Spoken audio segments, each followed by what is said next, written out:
Gashiakuta, episódio número 1 da primeira temporada. Um novo dia em uma cidade, as pessoas caminham e vivem suas vidas. Uma garotinha fica triste ao ver seu bichinho de pelúcia ter estragado. A mãe a consola e promete um novo no outro dia. O que estava estragado foi para no lixo e levado para muito longe dali. No local onde o lixo é armazenado, surge um encapuzado todo de branco. Os guardas atiram nele, mas ele desvia de tudo com muita agilidade e foge do local. Notamos a grande segregação econômica da cidade.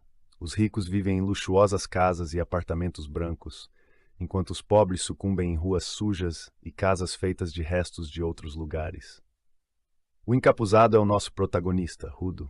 Ele é confrontado por outros jovens, pois o pai biológico de Rudo foi jogado pelo abismo por um crime que o filho jura não ter sido por culpa dele. Esse abismo é um local onde todo o lixo é jogado após sua separação.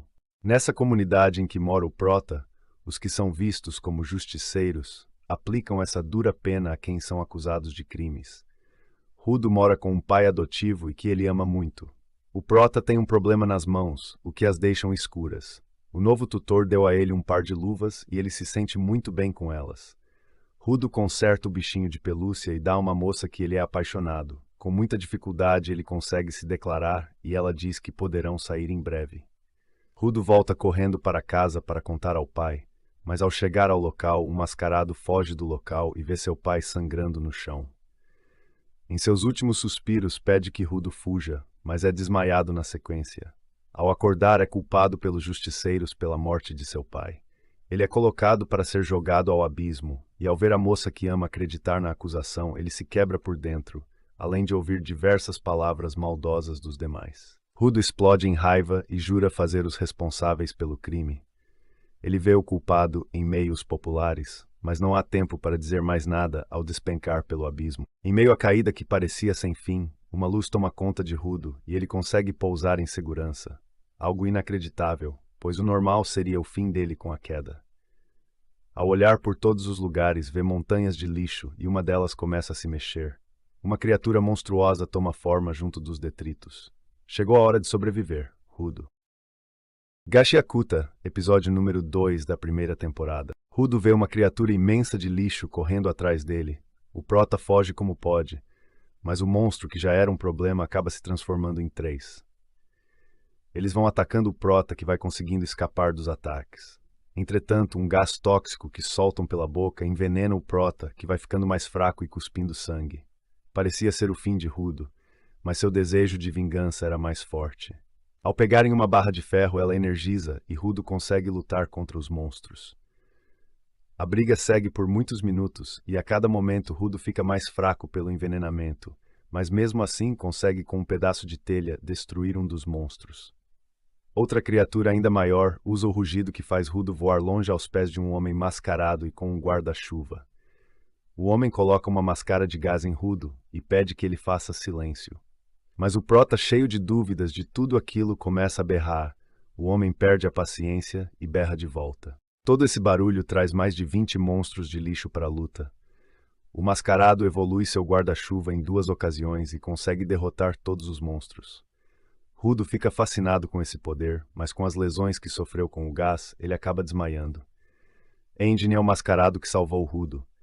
Temos um flashback de Rudo com seu pai adotivo, na qual ele contava ao Prota que os objetos também possuem almas e que isso poderia ser usado pelos humanos de diversas maneiras. Esses ensinamentos fizeram com que Rudo valorizasse todas as coisas. Ao acordar, o Prota está acorrentado e sendo arrastado por Engine. Rudo exige que o solte, pois ele voltará para a superfície, mas Engine conta que isso é impossível, mas o Prota jura que encontrará o jeito de fazer isso acontecer. Engine abandona Rudo próximo a um posto de gasolina, na qual saem vários homens também mascarados e que tentam levar Rudo para ser vendido. A aura vermelha que fez com que Rudo pudesse lutar contra os monstros volta a aparecer, e ele vai com tudo para derrotar esses vilões. Engine assiste de longe e diz que esse poder de Rudo é chamado de Diver, e o mesmo faz com que objetos sejam usados como verdadeiras armas mortais. O Prota vence todos e faz as pazes com Engine, e ambos vão embora juntos, mas com Rudo tendo um convite para se tornar um dos limpadores. Gashiakuta, episódio número 3 da primeira temporada. Rudo acorda em um local fechado, mas com segurança, e começa a ser examinado por um médico ancião. O prota não consegue ficar calado sem fazer perguntas, e ambos começam uma discussão engraçada. Engine vê tudo e fica rindo. Ao final, Rudo agradece por ele ter pago pelos cuidados médicos dele. Juntos eles seguem para uma nova cidade protegida por grandes muros. Eles comem e o prota vai conhecendo a região. Engine explica sobre os monstros de lixo e que eles também atacam as cidades. Então, os limpadores têm o papel de os destruir de uma única vez. Engine conta sobre sua arma, o poderoso guarda-chuva, assim como de sua equipe, mas por enquanto apenas vemos as sombras dos mesmos. Engine se despede e deixa uma bolsa com moedas para Rudo, mas ele as perde na sequência para um gato que fugiu para um beco. Rudo encontra um outro homem e eles se confrontam e acabam caindo na porrada. O mesmo também consegue fortificar objetos e já sabia sobre ele. Seu nome é Zanka. O confronto fez Rudo despertar seu poder. Temos outro flashback com o pai adotivo e do poder que aquelas luvas carregavam. Ao voltar à realidade, Rudo entende a mensagem de seu pai e pede desculpas. Eles então ficam bem e se apresentam numa boa, mas voltam a discutir, pois Rudo não consegue sorrir normalmente e Zanka se enfurece com isso.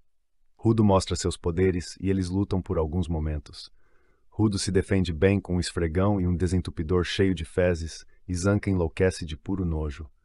Rudo fica com a vitória após uma engraçada perseguição.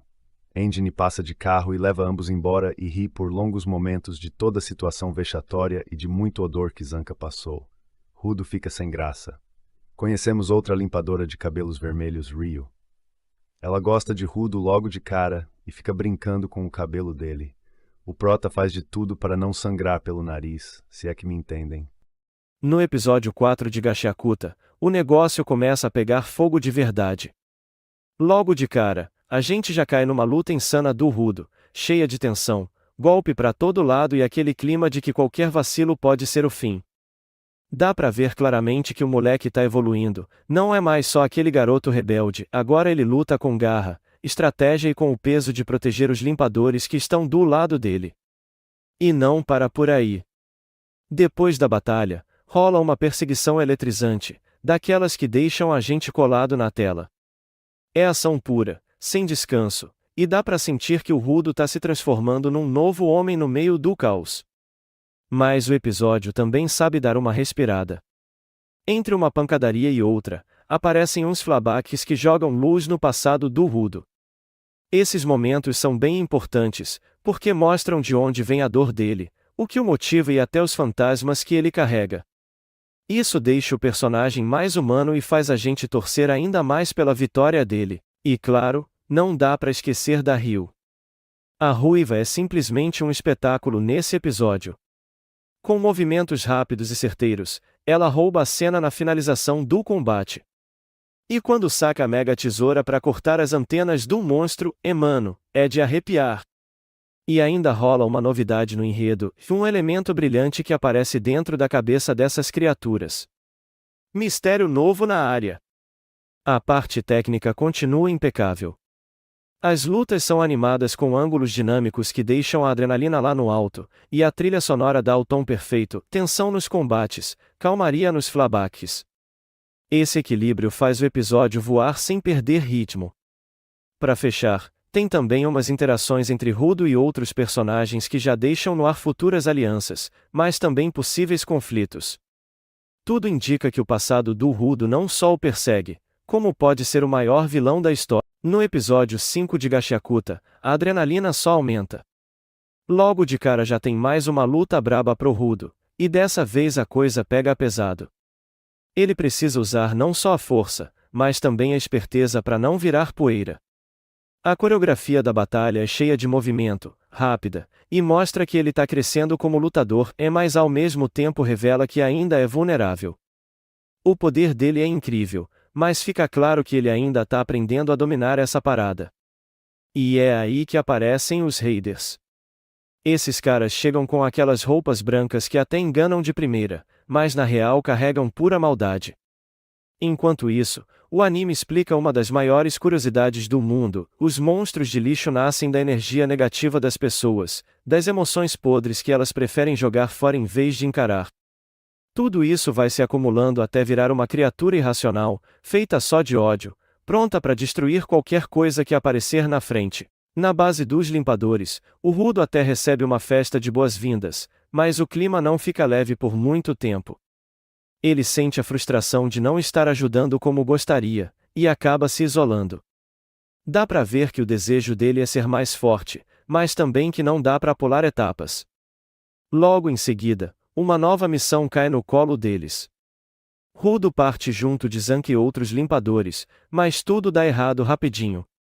Os raiders surgem e o Zanka, como sempre, tenta bancar o tanque sozinho. Só que os inimigos parecem não ter fim e fica claro que tudo é uma armadilha. E aí aparece o Jabber Vonger, um monstro de respeito, que faz a situação explodir literalmente. A cena termina deixando a gente sem saber o que aconteceu com Zanka e o resto. Enquanto isso, o Rudo encara mais uma perseguição insana, fugindo desses inimigos que não dão descanso. A tensão é tanta que parece que qualquer segundo pode ser o último. E entre uma correria e outra, o episódio ainda traz flashbacks pesados, revelando mais sobre o passado do Rudo e a dor que ele carrega. Esses momentos dão uma pausa na pancadaria e jogam mais drama na história. No fim das contas, dá pra sentir que o Rudo tá quebrado por dentro, tentando juntar os pedaços de si mesmo, mas com uma certeza, que ele vai vingar o pai, custe o que custar. No episódio 6 de Gashiakuta, o Rudo começa a despertar ainda mais o seu poder. Mas antes disso, a pancadaria já rola no primeiro segundo. Ele e os limpadores caem de surpresa numa emboscada dos raiders, e logo o clima pesa de vez quando o temido Jabber Vonger aparece e derruba o Gris. A missão dele? Levar o Rudo a qualquer custo. No meio desse caos, Rudo ainda encara um raider sádico, cheio de unhas de metal, que praticamente força o protagonista a se preparar para um novo nível de combate. Só que tudo muda quando o Gris é ferido. Nesse momento, Rudo explode em determinação e acaba criando, com pura força de vontade, uma arma bizarra de 4 braços e uma face, um poder que até então ele não sabia que tinha. A intensidade cresce ainda mais quando pinta um flashback pesado, a lembrança de Rudo chorando por uma boneca jogada no lixo. Essa cena mostra que o poder dele não é só sobre transformar coisas, mas sim dar valor ao que foi descartado, enxergar a humanidade onde todo mundo só vê lixo. É isso que diferencia ele dos outros. Na luta, o Vonger começa a testar o garoto, como se quisesse ver até onde ele pode chegar. Essa nova arma, que nasce do amuleto do Gris, é a prova da ligação entre Rudo e os limpadores, mesmo que ele ainda não perceba totalmente esse vínculo. Mas a batalha tá longe de acabar. A arma até consegue segurar ataques conscientes, mas perde vantagem quando o inimigo age sem lógica. É aí que o Vonger mostra o quão insano é, ele se envenena de propósito, perde a consciência e vira uma máquina de ódio sem padrão nenhum. Nesse estado, ele ataca como um monstro descontrolado, e Rudo se vê novamente encurralado. Agora, ele vai ter que ir além dos próprios limites se quiser sobreviver a esse confronto e escapar da fúria dos raiders. No 7º episódio de Gashiakuta mantém o ritmo acelerado da batalha contra o insano Jabber. Ainda debilitado pela explosão anterior, Zanka coloca todas as suas forças em jogo para proteger sua equipe, mesmo que isso custe sua própria vida. Seus movimentos, embora pesados, revelam uma estratégia inesperada, que ele aproveita o poder do talismã de Rudo junto com seu estado enfraquecido, transformando sua própria condição em uma arma contra o inimigo. Enquanto isso, Rudo mostra um lado mais bruto e determinado. Ao perceber a hostilidade crescente no despertar de Zanka, ele usa o companheiro quase como uma extensão de si mesmo, acertando golpes devastadores contra o raider. A união improvisada dos dois funciona, mas não sem custos.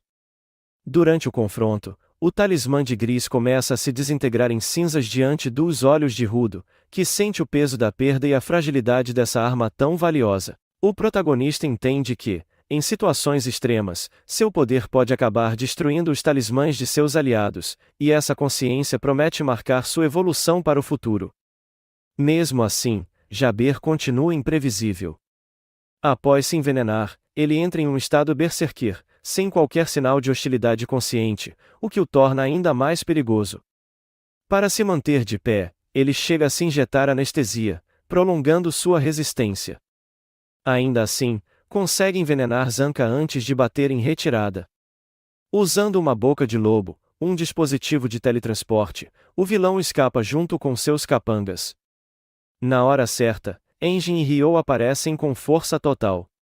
Engin, com seu característico guarda-chuva, e Ryo, demonstrando sua brutalidade e precisão, garantem a defesa da equipe e forçam o recuo do inimigo.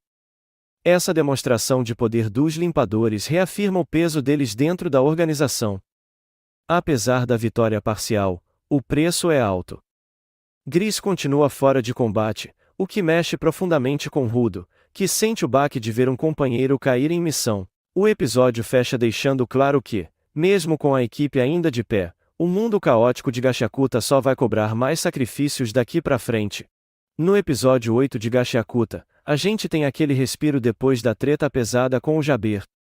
O Rudo começa achando que o Gris tinha morrido, só que não. Para surpresa dele, o Gris está vivíssimo, graças à curandeira Ishiastilza, que conseguiu salvar o cara a tempo. E não para por aí, finalmente conhecemos o chefão dos limpadores, o Arca Corvus. O cara chega com presença e já manda logo a real: existe uma fronteira entre a Ground e a série, e quem tenta atravessar, morre. Mas existe uma lenda de uma mulher que conseguiu sobreviver a isso, e claro, o Rudo já fica pilhado com essa história. Outro ponto importante é o mistério em volta das luvas do Rudo. Elas não são qualquer coisa não, fazem parte da tal Vasman Series, uma coleção de instrumentos especiais. E como se não bastasse, ainda aparece um casaco com os mesmos símbolos, deixando claro que tem muito mais segredo nessa história. Mas o episódio também sabe equilibrar a tensão com uns momentos leves, que tem o Engin zoando o Rudo por causa do Gris, que ele achava que tinha batido as botas, tem o Rudo se perdendo todo por causa de doces no QG dos limpadores, e até uns diálogos engraçados com a Ryo que quebram um pouco o clima pesado. No fim, esse episódio funciona como um divisor de águas, resolve a treta do Gris, apresenta o grande líder da organização e ainda joga várias pistas sobre o futuro do Rudo e do mundo de Gashakuta. O episódio 9, chamado A Cidade do Grafite, é diferente de tudo que vimos até agora em Gashakuta. Depois de uma sequência de batalhas pesadas, explosões e até quase morte, a história faz uma curva e leva a gente para um lugar inesperado, uma cidade inteira que respira arte, liberdade e criatividade. É aqui que entra a Canvas Town.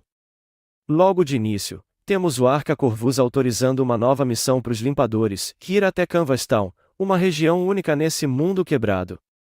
Só que, ao contrário da paisagem de lixo, destruição e violência que a gente já se acostumou, essa cidade é quase um oásis. Tudo é coberto por grafites, cores, símbolos e uma mistura de caos e beleza. É nesse ambiente vibrante que conhecemos a forma como os givés da região trabalham.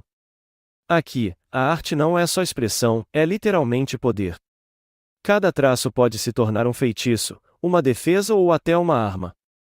É nesse contexto que surge Heimin, a sucessora do Gob, o famoso giver que já deixou sua marca na trama. A Heimin chega com uma presença marcante, cheia de atitude, com uma energia quase caótica, mas que deixa claro que ela tem muito poder. Ela não só demonstra habilidade absurda, mas também carrega aquela aura de quem não se prende a regras. E isso conecta bem com a ideia da cidade, que em Canvas Town, a liberdade vem em primeiro lugar. Diferente dos anteriores, esse episódio não é sobre pancadaria. A gente não vê o Jabber nem nenhuma luta sangrenta, e isso é proposital. A narrativa dá um tempo pra gente e pros personagens respirarem, refletirem e se conectarem com outro tipo de conflito, o de identidade, de expressão, de sobrevivência fora da violência. Canvas Town funciona como um contraponto. É um lembrete de que, nesse mundo que só pensa em descarte e brutalidade, ainda existe espaço para criar, imaginar e dar valor ao que é esquecido. É uma mensagem poderosa, mesmo sem espadas voando ou sangue escorrendo. A direção do episódio capricha no visual. Cada quadro é uma tela viva, com os grafites servindo tanto de cenário quanto de metáfora. É quase como se o episódio inteiro fosse uma carta de amor à arte, ao ato de resistir através da criatividade. Mas nem tudo é perfeito. No quesito avanço de história, esse capítulo anda devagar. Ele serve mais como introdução da Remy e da própria Canvas Town do que como um motor que empurra a trama. Ainda assim, o impacto visual e emocional segura o episódio. Esse episódio pode parecer um respiro, mas na real ele planta sementes importantes. Rudo começa a entender que seu poder não é só sobre lutar ou sobreviver, mas também sobre dar valor ao que o mundo tenta jogar fora. E a Remy promete ser uma personagem que vai bagunçar ainda mais as coisas. Sem falar que a calmaria nunca dura muito em Gashiakuta. A vibe colorida de Canvas Town é quase um prenúncio, e a tempestade que vem depois vai ser ainda mais intensa. O episódio 9 de Gashiakuta pode não ter lutas brutais ou explosões, mas ele brilha justamente por isso. Ele nos mostra um lado humano e artístico desse mundo caótico, apresenta a misteriosa Remy e abre espaço para novas reflexões. É um episódio de transição, daqueles que fazem a gente respirar fundo antes da próxima bomba cair. Porque em Gashiakuta, quando a paz chega, é só questão de tempo até o caos bater na porta de novo.